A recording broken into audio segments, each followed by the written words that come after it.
சனியில நடக்கக்கூடிய ஒரு ஒரு ஒரு சேஞ்ச் வந்து நம்ம பூமியிலயும் வந்து தாக்கத்தை கொடுக்கும் அப்படின்னு நீங்க சொல்லியிருக்கீங்க. இந்த தாக்கம் வந்து எப்படி இருக்கும் சார்? பாசிட்டிவா இருக்குமா, நெகட்டிவா இருக்குமா? ஆக்சுவலாக வந்து சனி பகவான் வந்து நம்ம ஆல்ரெடி எல்லாமே கேள்விப்பட்டதான். அவர் வந்து நியாயத்துக்கு உரியவர். அவர் வந்து ஜட்ஜு. நம்ம ஜட்ஜை போயிட்டு வந்து நீங்கள் எனக்கு சாதகமாக வந்து தீர்ப்பு சொல்லுங்கள், இல்லை எனக்கு சாதகமாக தீர்ப்பு சொல்லுங்கலாம் நம்ம சொல்ல முடியாது. அவர் வந்து ஜட்ஜு.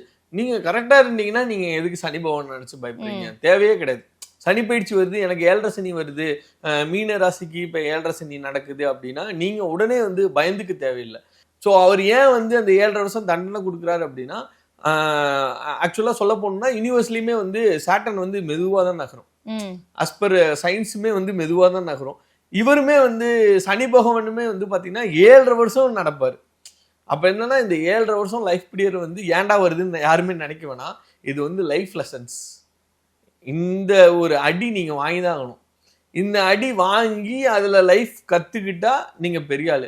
அதுலேயுமே வந்து நீங்கள் லைஃப் லெசன்ஸ் கற்றுக்காமல் விட்டீங்கன்னா உங்கள் லைஃப் போச்சு. 7.5 சனி வர்றது ஆக்சுவலாக நீங்கள் டைப் பண்ணணும்.